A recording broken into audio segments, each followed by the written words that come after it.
Welcome to the Magic of Positive Thinking, a podcast hosted by Norb Savannasini, founder of AmericanEagle.com, and writer Al Edwards. Norb, I just mentioned before the tape started rolling, this is our 40th show, and I have to say congratulations and thank you for putting up with me for 40 shows. Yeah, well, thank you. You should thank me because I should. Putting up with you is not that easy. Putting up with me for zero shows ain't easy, but no, but it's a wonderful day again. You know, thank God for this gift He gives us every day, this present. And it's really a incredible world. And no matter what's happening today in the world, there are some things that are really, really incredible.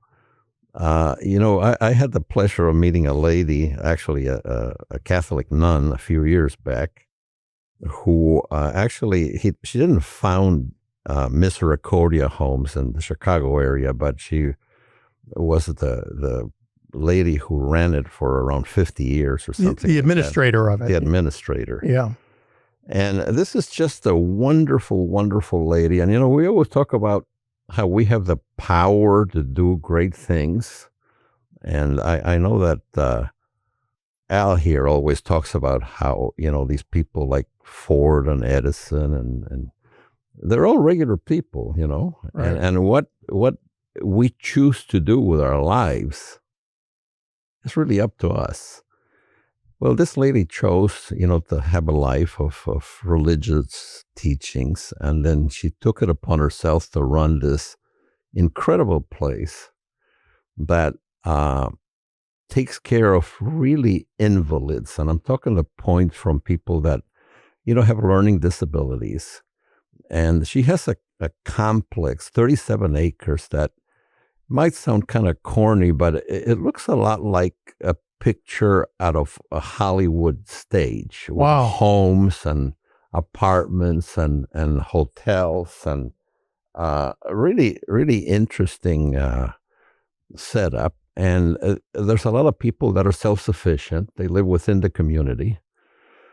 But also to the point where there are some people that need 24-hour care. Severely handicapped. Severely handicapped to the point where they have to be held by someone. They're all volunteers, by the way, usually ladies that come in and just hold these people and pet them like you'd pet, a dog or a cat, because they just need to be held. And it's one of the most moving experiences that you could ever see. And the name of this gal was Rosemary Connolly, Sister Rosemary Connolly. Oh, she's a nun. Yeah, she was a nun. Yeah. She just passed away, and she was 94, 95. And what's interesting is that if you want to talk about somebody who was positive about life, right, surrounded by really, really sad people. Sad situations. But the way she walked around these people and made them feel good, it's just an example of what each one of us has inside, the potential to really, really be a positive force in the world. So I wanted to mention her. By the way, one of the biggest contributors to Misericordia is, I should mention it because he has a whole area named after him, is Mike Ditka, who was the player for the Bears and the coach of the Bears, and something to be admired, because a lot of people look at Mike Ditka as this rough, tough football guy, but deep down he really contributed to the betterment of society, and he wasn't just one of these guys that was a do-gooder, Right. He actually did good. Right. Yeah. And when you hear and you see and hear about people like this, like a Mother Teresa or this Sister Connolly, it really is deeply moving that some people have devoted literally their entire lives to helping the suffering and the sick and the weak. And it really is a beautiful, beautiful story, a beautiful inspiration. Yeah. And there's no doubt about it. I thought I'd mention it because it really moved me. I knew her just a short while, obviously, but very, very interesting lady and an example of what one person can do. Absolutely. Thank you in for a that. positive It's way. beautiful. Yeah. I just happened to see that on the news myself. So interesting. Well, this really ties in exactly what our show's going to be about today. We are going to talk about two great American philosophers that you may have heard of. Maybe you are familiar, maybe you're not. Ralph Waldo Emerson and Henry David Thoreau. And believe it or not, these two gentlemen were very much in line with many of the things that Norb and I talk about. So we're going to talk about these two guys. They lived in the 1800s. Some of you might be more familiar with Thoreau because he wrote a book called Walden Pond, which is one of the most iconic books of all time. But we're going to talk about some of their quotes and what they said about life and everything. But before we do, Norb, as you know, I get most of my spiritual inspiration when I'm mowing the lawn. And I was mowing the lawn yesterday, trying to get in before it started raining, and I was semi-successful. But I saw a giant anthill on the sidewalk that was built in the crack, around the crack of the sidewalk. And, in this show, we talk all the time about taking the dead wood off our eyes and really seeing the wonder of life. And I thought to myself, my God, these tiny ants who never went to college are engineered enough to build this anthill. So I Googled some fun facts about anthills. And if this doesn't inspire you to look around and just love the wonder of life, I don't know what will. But listen to this. Ant hills, despite their simple appearance, are intricate structures with fascinating functionalities. They serve as entrances to underground nests, regulate temperature and humidity, and offer protection from predators. Their mounds are a byproduct of ants digging tunnels and chambers for their colonies. The mound helps insulate the nest, keeping it cooler in the summer and warmer in the winter. So they actually have their own HVAC system in there. Right. Species differences. Some ants build large mounds like the Formica ants, while others create smaller craters. And by the way, if you don't know this, Formica countertops were invented by Formica ants. I don't know if you knew that or not. No, I don't. That's why it's called. Yeah, that's why it's called Formica. Some ant hills can last for hundreds of years, while the ant colony itself may only live for a few decades. And lastly, it's not just a pile of dirt. The mound is just a visible part. The majority of the colony lives in a complex network of tunnels and chambers below the surface. probably like an iceberg. I mean, you only see the top. Right. And I saw a tiny ship actually heading right for the anthill, and I was afraid he was going to hit it and sink. Well, the one thing that article didn't mention is that, with all this climate change thing, that the ants actually make the tunnels a little deeper or a little shallower, depending on how hot it's going to be. And to adjust. Yeah, absolutely. To adjust. So it's really a wonderful way to observe, handling of change. Change, yeah. I really, Norb and I have always had this wonderment about life where we stand around and we go, wow. Now, the saddest thing, which I just noticed, is that this information was brought to you by Terminix, the pest company. So that's sad. But anyway, it's good facts. So friends, don't ever mess with an anthill if you see one, because they're amazing things. So without a doubt. Anyway, let's get into Emerson first. I've got a very short bio here. He was an American essayist, lecturer, philosopher, minister, abolitionist, and poet. He led the Transcendentalist movement of the mid-19th century, championing individualism and critical thinking. And Henry David Thoreau was an American naturalist, essayist, poet, and philosopher, a leading transcendentalist. He's best known for the book Walden, which I talked to you about, a reflection on simple living and civil disobedience, advocating for individual resistance to unjust government. So I want to get your reaction to our first quote from Emerson here, Norb. What lies behind you and what lies in front of you pales in comparison to what lies inside of you. This is very interesting you brought that up, because somebody gave me that quote in a picture frame. Really? Many years ago. Yeah, a very, very dear friend. And I have that quote hanging in a place where I see it almost daily. Wow. How about that? So it's a wonderful, wonderful quote, which basically, uh, just tells you the way it is. We all have this incredible ability to become.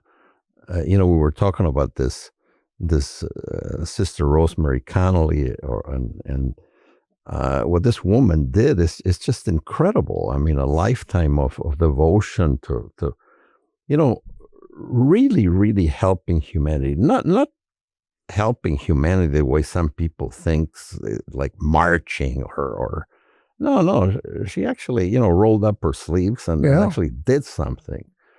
And obviously she went around, asked for money, and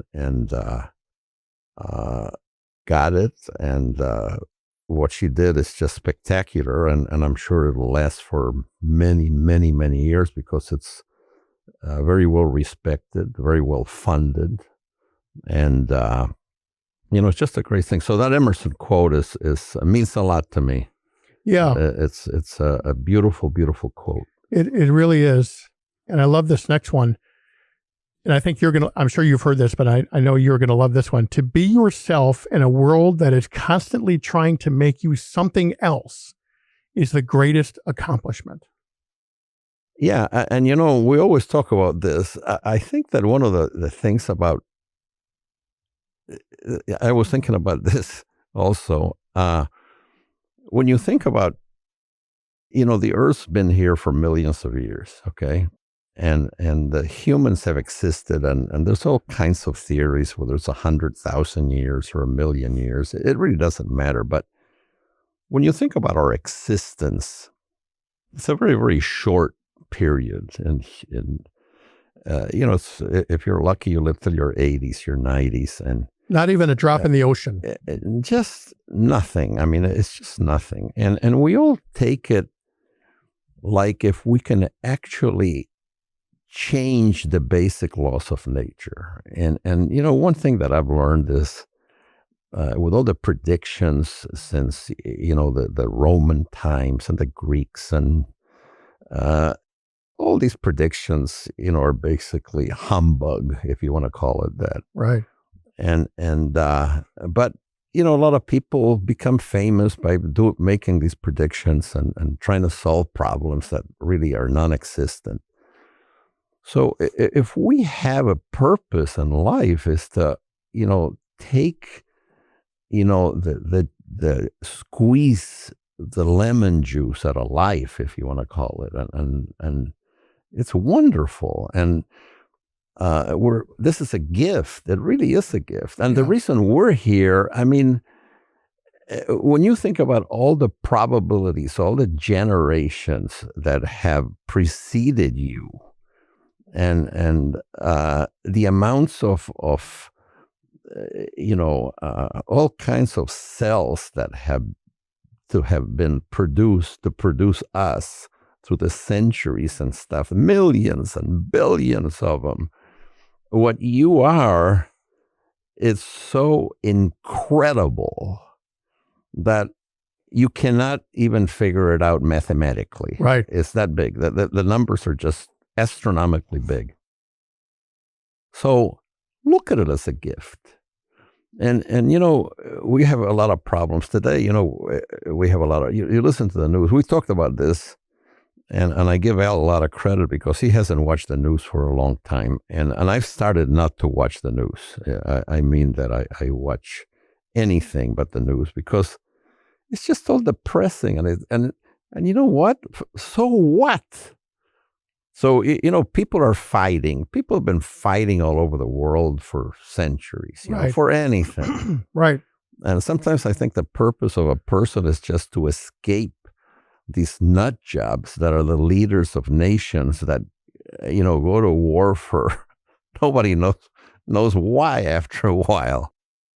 If you're thankful for your life and search for something to contribute to life. Right. And we always talk about successful people, and how their average person, I'm sure that Rosemary Connolly was a little girl that grew up, and she did grow up in Chicago, to a nice family, and she was a little girl, and she played with dolls, and she played with her brothers and sisters, and she went to school.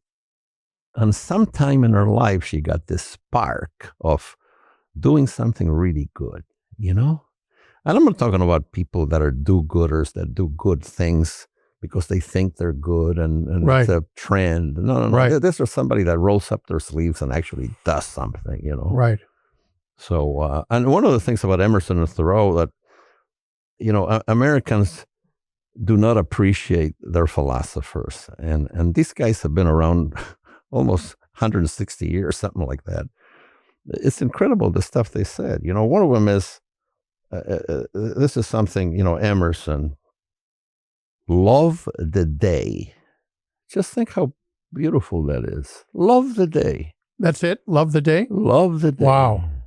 You know, just be happy. Be happy. It's that simple, isn't it? To think is to act. You know, you have to think positively, and then you'll get positive results. We are always getting ready to live, but never living. Wow. Isn't that beautiful? Beautiful. I mean, it really is. Well, I've got one here. And by the way, I just want to say that when I was 16 years old at Notre Dame High School here in Niles, Illinois, I came across in English class the Transcendentalists, Emerson and Thoreau. And I didn't understand it at the time, but something struck me. I was deeply interested, but I guess I wasn't intellectually trained enough to understand it yet. But there was something about it that grabbed me, and it's had me ever since. And as I've gotten older, I've been able to understand it better. But isn't that interesting that I didn't understand it when I was 16, but something intrinsically grabbed me about transcendentalism? Well, you know, I think that happens to all of us. I mean, right now it's proven that, you know, the mind is really not mature till you're 25 or 26. Right. So, you know, we give a lot of credit to kids today about how smart they are. And no. You know, basically going back, we always go back, you know, to the same thing, the strangest secret. Right now, when you were 16, your mind was really clean soil. Right. So a seed was planted there. And it took a while to germinate, but it was there. Yeah. This is why, you know, going to school, it's so incredible when you find that one teacher or two teachers. If you're lucky, you get two. Right. That actually put that seed into your mind that gives you that ability to really love life, you know? Absolutely. There's no doubt about it. Well, I think you'll like this one. Success is the person who has lived well, laughed often, and loved much, who has gained the respect of children, who leaves the world better than they found it, who has never lacked appreciation for the earth's beauty, who never fails to look at the best in others or give the best of themselves. Now, there's a philosopher that will go down in the ages, and that's an American philosopher. Oh, yeah.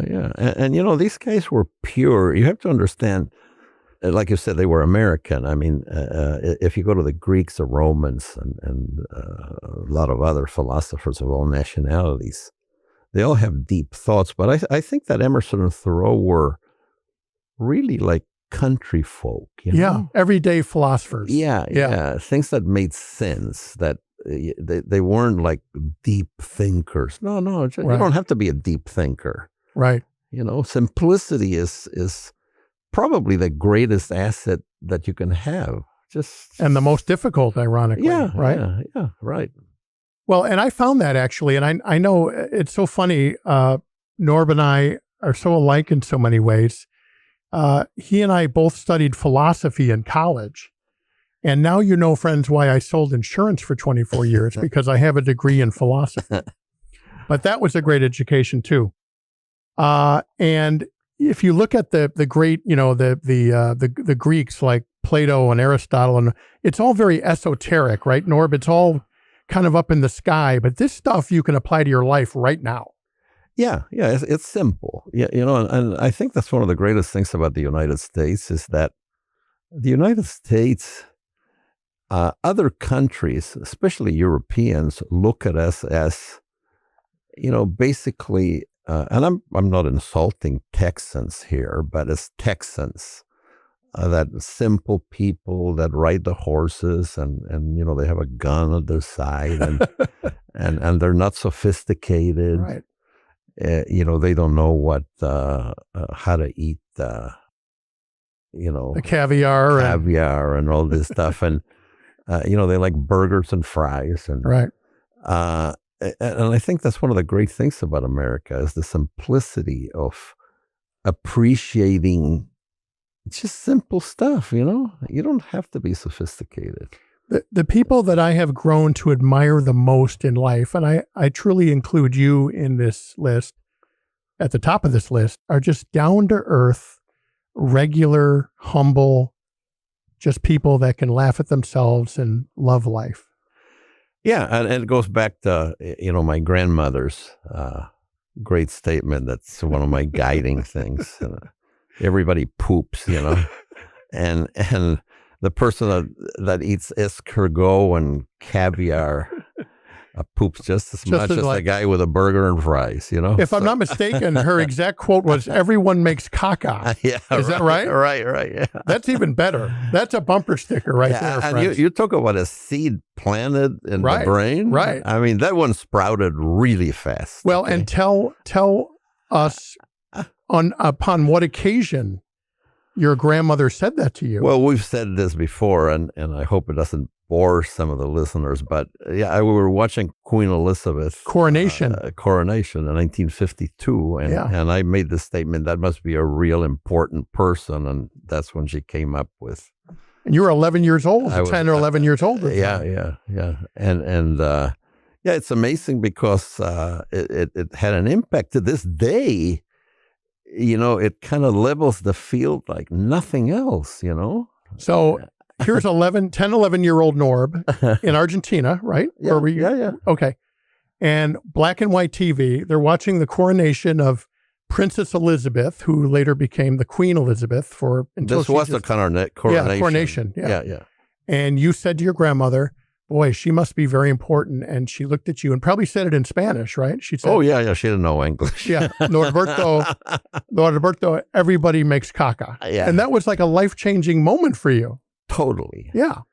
In fact, it's probably the what we talk about, the strangest secret, and that, which tie together, probably is the most important things in my life. Yeah. Are the simplest things. Just simple things. Simplest things. Simple things. All right, here's one for you. Enthusiasm is one of the most powerful engines of success. Think about that, an engine of success. When you do a thing, do it with all your might, put your whole soul into it, stamp it with your own personality, be active, be energetic, be enthusiastic and faithful, and you will accomplish your object. Nothing great was ever made by unenthusiastic people. And that's the truth. I mean, and again, it's against simplicity, simplicity. It's here's one that I really like. Of Thoreau, rather than love, rather than money, rather than fame, give me truth. Wow. Isn't that beautiful? Incredible. It really is. Just truth, that's all. So we're switching over to Thoreau. I've got one. We're kind of like doing dueling quotes here. I like this. Yeah. Thoreau said, simplify your life. Don't waste the years struggling for things that are unimportant. Don't burden yourself with possessions. Keep your needs and wants simple and enjoy what you have. Don't destroy your peace of mind by looking back, worrying about the past. Live in the present and simplify. Well, and it's funny because he also, within that quote, he said, our life is frittered away by detail. Simplify. I mean, and it's true. Everything today becomes such an incredible, difficult thing. The other day I had to call an insurance company because I change insurance companies. And I guess, I don't want to blame anybody, but I think that my insurance man delayed the cancellation of the policy. Purposefully or No, I don't think purposely, because I've dealt with him for many years. But, forget it. I mean, I believe that. I can't prove it, but I believe that. Yeah. But I changed. I went to another company, and I actually started the policy the same day that it would have been done with the existing corporation. Which is what you're supposed to do. What you're supposed to do. Yeah. So, but all of a sudden I get a bill from the old policies telling me that I had not I had not told them to stop the policy, and I didn't renew for like 3 months. So I got So now you owe. And I ignored it. Yeah. And then I get a letter from a collection agency collecting that money. So I called my agent. He says, "Oh my God, I'm sorry." The old agent, which I still have some policy with him. Mm-hmm. Can you send me a copy of the new policy? So, I had to go through that, send them a copy. And then it wasn't enough because it didn't have the VIN number of the car that it was a car insurance. Yeah. So I had to get that. So the complexity is just beyond belief. And I'm wondering, everything, if you have something to do with a bank, I mean, God, it's just, life is just getting too complicated. Right. Because everybody treats you like you are a thief. You're trying to prove that you're not, Right. So, no, it's just kind of interesting. It is. And Simple doesn't sell newspapers or watch news broadcasts. So, well, I think in the remaining moments that we have, I think the most famous quote from Thoreau is the following. And that is, if one advances confidently in the direction of their dreams and endeavors to live the life that they have imagined, they will meet with a success unexpected in common hours. They will put some things behind, will pass an invisible boundary. New universal and more liberal laws will begin to establish themselves all around them, or the old laws be expanded, interpreted in their favor in a more liberal sense, and they will live the license of a higher order of beings. Friends, these are from your fellow Americans, and these are as real as you and I are sitting here, Norb. And Al and I are very, very proud of doing this show because, as we mentioned before, we don't talk about anything here that is simple. I mean, we know that staying positive is an all-day job, okay? And we're all going to be anxious. We're all going to be depressed. But you have to keep in mind that it's good out there, and you have to look at it. And, Thoreau had a quote that is very interesting because he was very positive, but he was also very worried about how people could become positive. And he had one that is really good. He says, not until we're completely lost or turned around do we begin to find ourselves. Wow. And, so sometimes if you're really down, sometimes just get to the point that you're just desperate and you have to come to the realization that this is a gift. It's just a wonder that you're here. It's a wonder. It's a gift. It really is a gift. The odds of you being you are so small that I don't know if they're even able to calculate. Right. So be happy and take it and say, my God, I'm going to do something with my life. I'm going to do something. I don't know what, but I'm going to do something. Start reading. Al always recommends this. I recommend it. Start looking for positive quotes on the internet. It's free. YouTube has tons of guys like us talking about positive stuff. Even 40 episodes of this show. Even 40 episodes of the show now. It's all on, I think they're not all on YouTube. There are like 35 on YouTube. Oh, is that what it is? Okay. The first 3 didn't make it to YouTube. But what's interesting is that, It isn't that hard. And you have a choice. You have a choice to be miserable. Why? Right. Why be miserable? If you just study ants. My father gave me, when I was a little boy, a book called The Life of a Bee. Oh. I don't know why he gave me that. I still have it. It's in Spanish, actually. And I read it when I was a little kid. Talk about a complex, insect. Yeah. Oh, yeah. I mean, ants too, but bees are incredible. The way they guide themselves with the sun. Nobody even knows how the hell they guide themselves. It's a wonder on how they produce this incredible honey and the social structure and everything. It's incredible. Yeah. If you ever wonder if there's a greater intelligence out there in the universe, take a look at an ant or a bee. Yeah. And well, Norb, I just want to say, I tell people this all the time. I truly believe that it was absolute fate of my life that I met the Savannah Sainies. I really do believe that. Thank you. And I want to thank Obviously, you. it's a pleasure to do this with you. Well, thank you. And I'm so grateful to you and AmericanEagle.com for having the opportunity to do 40 of these shows. And we're going to keep going. It's not the end. Why not? But I want to tell you how much it means to me. And friends, we hope you've enjoyed our show today. We hope we made you smile a little bit. We hope we made you think. And whether you don't have time to read a book, go on the internet, get some quotes from Emerson and Thoreau, and get yourself a real good anthology of Emerson and Thoreau. I think it will do you a whole lot of good. So, Norb, thank you, sir. God bless. Thank you. And, be happy. That's Smile. right. You're on candid camera. That's exactly. For Norb Savannah Saini, this is Al Edwards, and we will see you on our next show. Thank you.